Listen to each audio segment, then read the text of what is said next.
Hi everyone, in this tutorial I'm going to show you how to draw Dalmatian spots in graphite. Now the techniques that I'm going to show here can also be applied when drawing spots of animals such as leopards, cheetahs and so on, giraffes even. So what I want to start off with here is making sure that I've got a good base foundation in place. Now what I'm using is graphite powder at the moment, just with an eye makeup applicator to get the hint of my main lights and darks. Now the first thing is when drawing white fur is never truly white, so there is going to be some degree of graphite that's going to be applied, but it's about varying that amount of graphite to get the shades correct. Now this is something that of course I talk about in the real-time version on Patreon, but contrast here is going to be so important. Now contrast is the importance of your lights and your darks. So you want to have your dark spots nice and dark, you want to have a variation of those shadows, and then as well have your bright highlights. Now one thing that I'm going to mention here throughout is the importance of layering processes and also your pencil technique. Now one thing that you'll notice early on is that I'm paying very close attention to the fur direction. It doesn't matter what animal I'm drawing, regardless of how long that fur is, I want to be making sure that I'm capturing the main directional changes of any sections where that fur shifts. Now this is going to help to build up the shape of the area that you're working on. So in this case the ear, if I didn't get the curve of my pencil strokes right to follow that fur direction, it won't look like this ear is attached in this top corner. Now something that I speak about in all videos is how the fur direction isn't random, it follows the underlying bone and muscular structure. So again, where it's joining onto the side of the skull, this is a very important area to get right.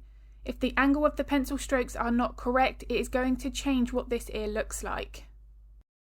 Now I've already mentioned how important the layering process is going to be here. Now what I want to be focusing on is building up my darker values gradually. I don't want to be jumping into my darkest and softest pencil, something like a 9B, because I'm going to therefore limit significantly how much depth I'm going to be achieving. Now even though the spots here in some sections are really dark, I'm still going to be working with multiple layers and I'm going to be really focusing on building the depth gradually. Now the one thing that this tutorial focused on thoroughly on the real-time version is the use of good pencil technique. Now I'm just using a post-it note there, that's all I had to hand at the side of my easel, just to explain and show how to specifically move that pencil depending on the sort of pencil stroke we need to be creating. Now of course that's going to vary depending on the type of fur texture that we're drawing, but with short fur we really don't want there to be any harsh start and stop points. This is crucial for aiming for more of a realistic drawing. Now the one thing that this tutorial also focuses on Patreon is the difference in graphite powder. Now this is something that I have been experimenting with and this project here highlights it perfectly. I actually used a different graphite powder for the top dark section where it attaches to the head, and then a different graphite powder that I created on the rest of the darker sections. Now one thing that was very obvious here is how much darker the lower section of the ear is compared to the top. So if you are working with graphite powder, it's really important to make sure that you are happy with the graphite powder that you're using, because it can actually have quite a surprising effect on how much depth that graphite drawing can have in the end when finished. Now as I continue to work more on the spots, you can see that as I get lower down the section of the ear, I have shortened my pencil strokes slightly. Now I have a video here on YouTube, it's my top tips for drawing realistic fur in graphite. I'll link that in the description below if it's of interest. But one thing there that I really do focus on is the importance of that pencil technique. Now that relies on three main things: the fur direction, which I've already mentioned, the fur thickness and the fur length. Now the fur thickness is determined by a couple of things: the amount of pressure you apply to the pencil, how sharp your lead is, and the length of that fur is decided by how long that pencil is in contact with the paper for. Now if I keep my pencil in contact with the paper for the same length of time all over this one section of the ear, then I'm going to end up with a very flat finish. I need to be making sure that I am studying that reference photo closely and making sure that any areas where the fur shifts and it shortens or lengthens slightly, that I'm capturing that. Even just if it's a millimetre or two, this is going to help to build up more depth and therefore the realism that we're aiming for in these portraits. Now as I work on the lower section of the ear, you'll see that I always start off with the edge of the darker section first. I want to be making sure that I don't have any harsh start and stop points, and I want to taper in my details. If I have a harsh edge around my spots or the markings, I'm going to make them look like polka dots, and that's something that I really want to avoid. So what I would recommend to do there is really zoom into the reference photo and just study the outer area where the dark spot meets the lighter section of fur, because there will not be a harsh edge. You will have some darker, lighter hairs that are feathered into each of those sections, and that's going to help to create a degree of softness. Now, as I've mentioned here, the layering process is crucial. Look how many layers that I've been adding, and I'm yet still not finished. I haven't started with my erasers and adding in those final highlights. Now, the one eraser that I will be using for these highlights is the Tombow Mono Eraser. This is a fantastic eraser to use, especially for these fine details that we're going to be creating shortly. However, in order to get that eraser to work to its best potential, the graphite has to be applied in the right way. And this is actually one of the more common questions I'm asked regarding graphite and erasing highlights, is that the Tombow Mono Eraser just doesn't work. Well, it will work perfectly as long as the graphite hasn't been applied too heavy-handed throughout the layering process. Now, I do often talk about burnishing in my real-time tutorials on Patreon, and this is something where you put additional pressure onto the pencil and deliberately flatten the tooth of the paper.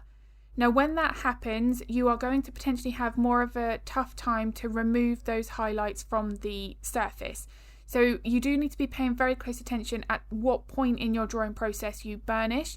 And again, this is something that I do speak about in the real-time versions on Patreon. But the Tombow Mono Eraser, you would sometimes think that applying more pressure to that eraser is going to lift up more of that graphite. But sometimes what can actually happen is you're still pushing pressure into that graphite. So although you're using an eraser, adding more pressure may not actually lift up the additional graphite you're hoping for. Lighter pressure is sometimes usually the best way of achieving those finer lines.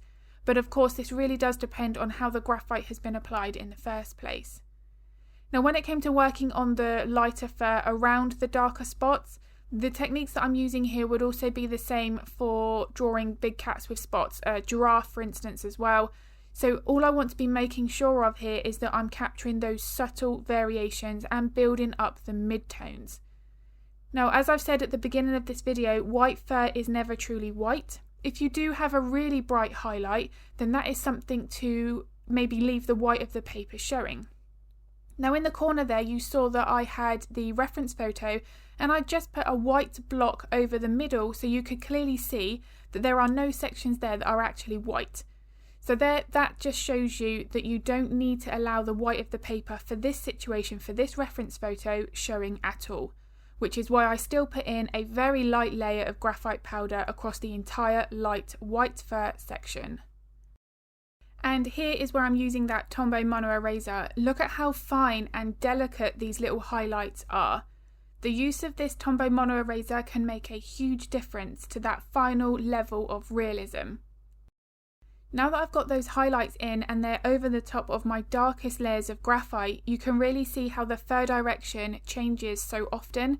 This was only a 4" by 6" study, so it's not massive, but I was able to capture the main fundamental fur directional changes, so this ear looks realistic.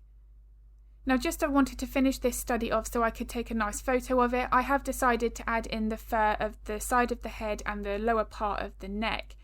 Now, this is going to help to make the ear stand out. In order to do that, you want to be paying very close attention to any tiny little hairs that are on the very edge of the ear or any part of the subject. If that one element is in front of whatever is behind it, then adding those few hairs afterwards at the end is going to make a real difference. Now, I don't want to add those hairs in too early on because I'd then have to draw around them when I start working on areas that I am here. So I would always prefer to just take my eraser or my darker pencils and add in any dark hairs or light hairs at the very end. I usually add those once I know that the area underneath or behind that element is completely finished. So I really do hope that this video has been useful. If it was, I'd really appreciate it if you could give it a like and a thumbs up because it makes a huge difference to my channel. I also upload a couple of videos to YouTube every week, so if you would like to get notified of that content, then don't forget to hit the subscribe and the bell button. If you have any art related questions, feel free to pop them in the comments below because I'm more than happy to help if I can. And I do think that this is going to be the last video I upload to YouTube before Christmas, so I really hope that you all have a great Christmas and New Year. And I'm going to be posting another video that will be in pastels between Christmas and New Year, so I'll be making sure to post all the updates on that on my community tab here on YouTube.